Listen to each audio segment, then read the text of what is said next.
ഇൻസ്റ്റാഗ്രാമിന്റെ മിക്ക ഫീച്ചേഴ്സും നിങ്ങളുടെ കയ്യിലില്ലല്ലേ? പലരും വന്നിട്ട് ആ ഫീച്ചർ ഒന്നും ഈ ഫീച്ചർ ഒന്നും എന്നൊക്കെ പറഞ്ഞിട്ട് നിങ്ങൾ എടുത്ത് നോക്കുമ്പോൾ നിങ്ങൾക്ക് കാണത്തില്ല. അത് ഈ ഒരു ഒറ്റ ഓപ്ഷൻ എനേബിൾ ചെയ്യാത്തതുകൊണ്ടാണ്. എല്ലാം ഞാൻ ശരിയാക്കി തരാം. എന്താന്ന് ഡീറ്റെയിൽ ആയിട്ട് ഞാൻ പറയാം. മോസ്റ്റ് ഓഫ് ദ ടൈം നിങ്ങൾക്ക് ഇൻസ്റ്റാഗ്രാമിൽ 4 അക്കൗണ്ട് ഉണ്ടെങ്കിൽ 4 അക്കൗണ്ടിൽ പല രീതിയിലായിരിക്കും ഫീച്ചേഴ്സ് വരുന്നത്. ഈ ഒരു പ്രോബ്ലം സോൾവ് ചെയ്യാൻ വേണ്ടി ഇൻസ്റ്റാഗ്രാം പുതിയൊരു ഓപ്ഷൻ കൊണ്ടുവന്നിട്ടുണ്ട്. അത് എനേബിൾ ചെയ്ത് കഴിഞ്ഞാൽ ഈ പറയുന്ന എല്ലാ പുതിയ ഫീച്ചേഴ്സ് ആദ്യം തന്നെ നിങ്ങൾക്ക് ലഭിക്കും. ഇതിനായിട്ട് നിങ്ങൾ ഇൻസ്റ്റാഗ്രാമിന്റെ മുകളിലത്തെ 3 ബാർ ക്ലിക്ക് ചെയ്തിട്ട് താഴോട്ട് വരുമ്പോഴത്തേക്ക് ഏർലി ആക്സസ് ടു ഫീച്ചേഴ്സ് എന്ന ഓപ്ഷൻ കാണാൻ പറ്റും. നമ്മുടെ ഈ ആപ്സ് ആൻഡ് വെബ്സൈറ്റ് പെർമിഷന്റെ തൊട്ട് താഴെയായിട്ട് അത് ക്ലിക്ക് ചെയ്യുമ്പോഴത്തേക്ക് നമുക്ക് ജോയിൻ ദ ബീറ്റ പ്രോഗ്രാം എന്ന ഓപ്ഷൻ ഉണ്ട്. ഇത് എനേബിൾ ചെയ്തതിന് മുന്നേ പേജ് ആദ്യമായിട്ട് കാണുന്നവരൊക്കെ ഒന്ന് ഫോളോ ചെയ്ത് കഴിഞ്ഞാൽ ഇതൊക്കെ അടിപൊളി കണ്ടന്റ്സ് ആണ് നമ്മൾ ഡെയിലി കൊണ്ടുവരുന്നത്.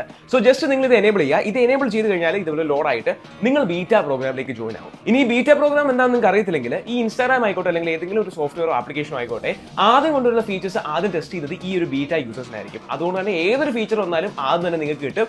അതുപോലെ മേ ബി ചില ബഗ്ഗുകളും വരാനും സാധ്യതയുണ്ട്. ഈ ഒരു ഓപ്ഷൻ ഇൻസ്റ്റാഗ്രാം കൊണ്ടുവന്നിരിക്കുന്ന ഏറ്റവും നല്ല ഓപ്ഷനാണ്, ഏറ്റവും നല്ല തീരുമാനമാണ്. വന്നിട്ടുള്ളവരൊക്കെ എത്ര വേഗം എനേബിൾ ചെയ്തു.